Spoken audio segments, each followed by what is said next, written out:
This is breaking news. Why some are lashing out at the Super Bowl's pre-game ceremony.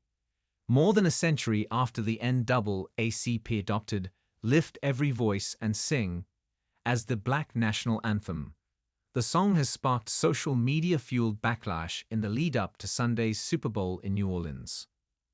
Rep. Lauren Boebert said on X that there's one national anthem.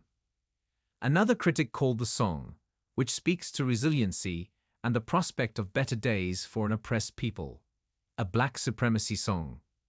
Still another called it racist and divisive. Some black conservatives have also said the song should not be performed at the game, calling it a desperate Hail Mary to exploitation, and that it foments racial divides and animosity.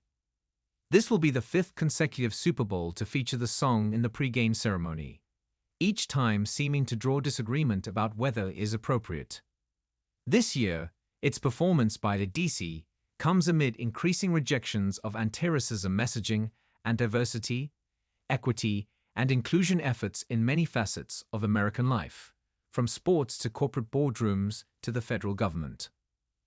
The performance of the song should be framed to the public not as a protest song, but as a song of black affirmation, perseverance, and inspiration, said Gerald Early, the pop culture essayist who teaches in the African and African American Studies Department of Washington University in St. Louis. It is unfortunate that the song's performance has become a culture war issue.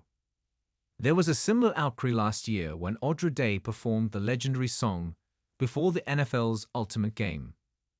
This year, however, the controversy aligns with the first few weeks of Donald Trump's return to the White House and him sending hundreds of executive orders, some of which aim to dismantle DEI in the federal government and beyond. Still, having Lift Every Voice and Sing performed is not an indictment or remonstration on the league, or a political statement, Early said. Feelings might be running a bit more strongly on this issue since Donald Trump won the election decisively, and he has always been opposed to this sort of thing. James Weldon Johnson, a civil rights activist and NAACP leader, wrote it initially as a poem in 1900, and later collaborated with his younger brother, J. Rosamond Johnson, a musician, to transform it into a song now celebrated by black people across the country. Ken Knuckles, a music teacher for more than 25 years in Lithonia, Georgia, described it as a powerful, inspirational song. He said he has taught the song countless times to students as young as middle schoolers. And they sing it the way it's supposed to be sung, with pride, he said. It's the words. Words have power, and this song is about achievement. The song means the world to people of color. It reflects how long we had to struggle to get where we are now. The song is inspiring and aspiration. I feel like I'm in alignment with greatness to stand in this moment and sing that song, said the Grammy-winning artist. I'm used to this in my career, standing in moments, representing the past and the future, and the current state of the world. I'm used to that pressure. I just remember who I'm doing it for. I remember my ancestors. I remember everyone waiting for this moment to feel hopeful and to feel represented. While the NFL has not indicated whether it will stop allowing Lift Every Voice and Sing before the Super Bowl, the league has started expanding its end zone stencils, which began in 2020 with End Racism, after protests sparked by the police murder of George Floyd in Minneapolis. This year's Super Bowl at the Caesars Superdome in New Orleans, touchdowns will be scored in front of the message, "Choose Love." Early said this change may have political implications.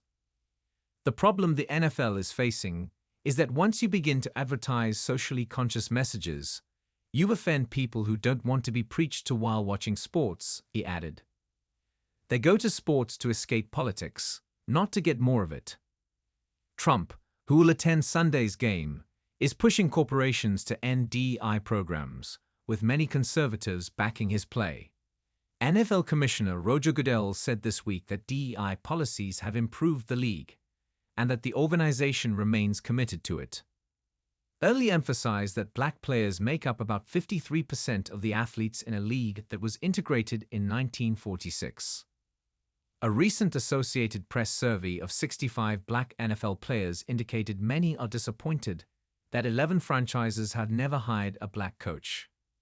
And the concerns about the lack of black coaches overall have existed for more than 40 years. In 2016, former NFL quarterback Colin Kaepernick took a knee during the national anthem to protest police brutality of black men, and with Trump leading the discourse against him, never played in the league again.